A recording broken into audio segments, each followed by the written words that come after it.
வணக்கம், நான் உங்க chef Muralitharan. Welcome to chef Madras Murali kitchen. இன்னைக்கு நம்ம பார்க்க போற டிஷ் என்ன அப்படின்னா சிக்கன் குருமா. இந்த சிக்கன் குருமா எப்படி செய்யறது, இதுக்கு என்னென்ன தேவையான பொருட்கள் அப்படிங்கிறத பார்க்கலாமா? வாங்க வீடியோக்குள்ள போகலாம். ஏலக்காய் 3, பட்டை சிறிதளவு, கிராம்பு 4, மராட்டி மொக்கு சிறிதளவு, அனாசி பூ 1, பிரியாணி இலை 1, சோம்பு 1/4 டேபிள் ஸ்பூன், மஞ்சள் தூள் 1/2 டேபிள் ஸ்பூன், ஆயில் சிறிதளவு, சால்ட் தேவையான அளவு, காஷ்மீரி சில்லி பவுடர். தேங்காய் நான் என்ன பண்ணியிருக்கேன் அப்படின்னா ஒரு 3 10 அளவுக்கு தேங்காய் எடுத்திருக்கேன். கசகசா 1 டேபிள் ஸ்பூன் அளவுக்கு கசகசா. இது ரெண்டுத்தையும் சேர்த்து அரைச்சி வச்சிருக்கேன். ஸோ நம்ம குருமா அப்படின்னாலே இதெல்லாம் நம்ம ஆட் பண்ணுவோம். வெங்காயம் பெரியதாக 1, தக்காளி 2, இஞ்சி பூண்டு விழுது 1 டேபிள் ஸ்பூன், சிக்கன் 1/4 கிலோ. இப்போ நான் என்ன பண்ணிருக்கேன் அப்படின்னா 4 டேபிள் ஸ்பூன் அளவுக்கு ஆயில் ஊத்திட்டு, இந்த ஆயில் சூடாகும் போது எடுத்து வச்ச ஏலக்காய், பட்டை, சோம்பு, கிராம்பு, மராட்டி மொக்கு இது எல்லாத்தையும் ஆட் பண்றேன். ஸோ இதெல்லாம் ஆட் பண்ண பிறகு கொஞ்சம் நல்லா நமக்கு ஏலக்காய் இதெல்லாம் புரியுது இல்லையா? இந்த நேரத்துல நாம ஒரு 3 பச்சை மிளகாய் வாய்க்கீரி இருக்கேன், அதையும் ஆட் பண்ணிடுறேன். அதே மாதிரி வெங்காயத்தையும் நான் ஆட் பண்றேன். ஸோ ஒரு குருமா அப்படின்னும் போது நமக்கு இது எல்லாமே தேவை அப்படிங்கிறதுக்காக தான் நம்ம ஆட் பண்றோம். இந்த வெங்காயத்தை நான் எப்படி நைஸா வெட்டியிருக்கேன் பாருங்க. ஸோ இந்த வெங்காயம் கொஞ்சம் நல்லா வதங்கணும். வதங்கின பிறகுதான் நாம இஞ்சி பூண்டு பேஸ்ட்டை ஆட் பண்ண போறோம்.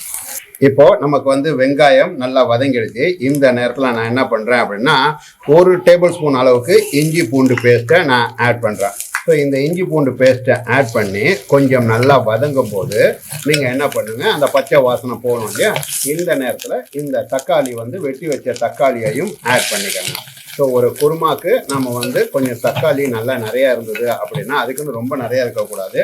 தக்காளி கொஞ்சம் ஜாஸ்தி இருந்தது அப்படின்னா அந்த புளிப்பு டேஸ்ட்டு இது எல்லாமே நல்லா இருக்கும். அதுக்காக தான் நம்ம தக்காளி கொஞ்சம் ஜாஸ்தி பண்ணுறோம்.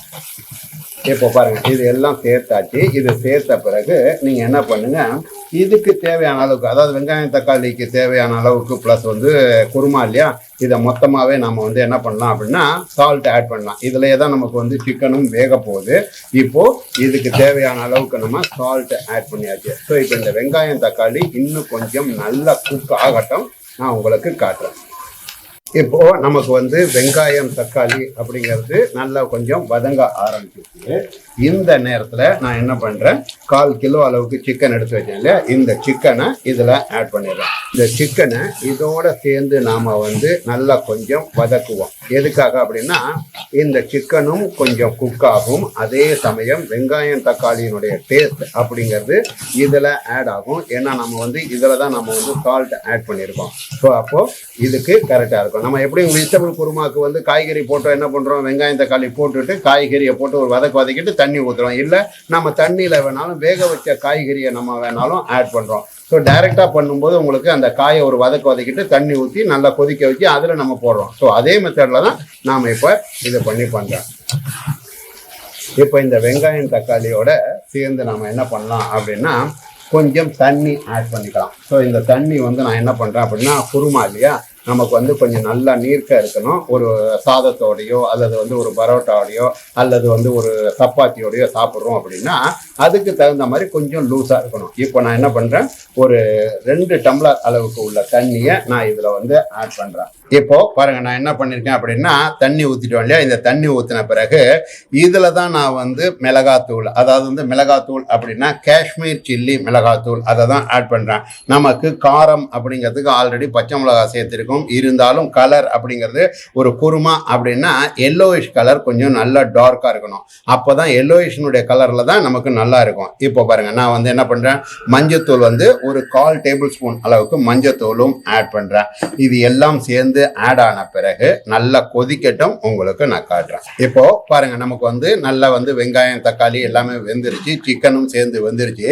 இந்த நேரத்தில் நமக்கு ஊற்றின தண்ணி கொஞ்சம் குறைஞ்சிருக்கு. ஸோ இப்போ நாம அரைச்சி வச்ச தேங்காய் கசகசா பேஸ்ட் இருக்கு இல்லையா, இதை நம்ம ஆட் பண்ணிடலாம். ஸோ இந்த குருமா அப்படிங்கிறதுக்கு நான் ஏற்கனவே சொல்லியிருக்கேன், கலரிங் அப்படிங்கிறது தான் ரொம்ப முக்கியம் அப்படின்னு. ஸோ குருமா அப்படிங்கிறது ஒரு yellowish கலரில் இருக்கணும். ஸோ அதாவது வந்து ஒரு நமக்கு வந்து ஆரஞ்சு ரெட்டும் இல்லாமல் கேசரி கலரும் இல்லாமல் ஒரு மாதிரி இருக்கும் இல்லையா. ஏன்னா இதில் வந்து நம்ம காஷ்மீர் சில்லி போட்டிருக்கோம், மஞ்சத்தூள் ஆட் பண்ணியிருக்கோம். இது ரெண்டும் சேர்ந்து பண்ணும்போது ஒரு மாதிரி நமக்கு கேசரி கலர் வர்ற மாதிரி வரணும். அதனால நம்ம என்ன பண்ணோம், இந்த நேரத்தில் கொஞ்சம் மஞ்சத்தூள் அப்படிங்கிறத ஆட் பண்ணிக்கலாம்.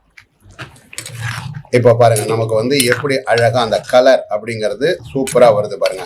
இதுல இந்த தக்காளி அப்படிங்கிறது நல்லா தெரியுது. அதே சமயம் அதாவது தக்காளி தெரியுது அப்படின்னா அதனுடைய அந்த ரெட் தோல் மாதிரி இருக்கு இல்லையா, அதுவும் நல்லா அழகா இருக்கிற மாதிரி இருக்கும். பார்க்கவே வந்து அதாவது வந்து yellowish கலர்ல அந்த சிகப்பு கலர் அப்படிங்கிறது ரொம்ப டாப்பா இருக்கும்.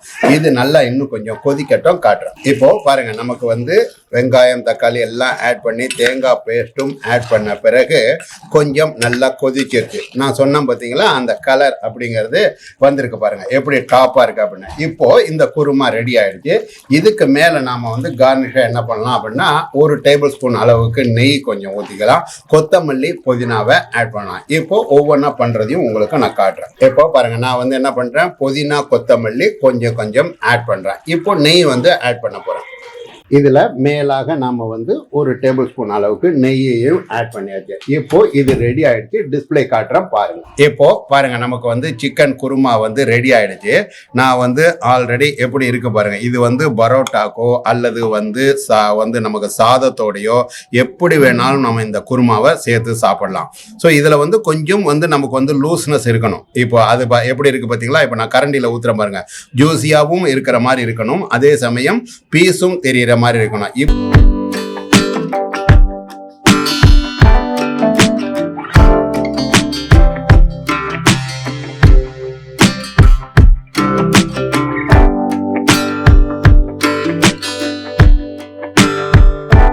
செஃப் மெட்ராஸ் முரளி கிச்சன்ல செஞ்ச இந்த டிஷ்ஷை உங்க வீட்டுல செஞ்சு பாருங்க. செஞ்சு பார்த்து உங்களுடைய ஃபீட்பேக்கை கீழே இருக்க கமெண்ட் பாக்ஸ்ல பதிவு பண்ணுங்க. இந்த வீடியோ பிடிச்சிருந்தது அப்படின்னா லைக் பண்ணுங்க, ஷேர் பண்ணுங்க, மறக்காம நம்ம சேனலை சப்ஸ்கிரைப் பண்ணுங்க. இது மாதிரி சூப்பரான வேற ஒரு டிஷ்ல வேற எபிசோட்ல உங்களை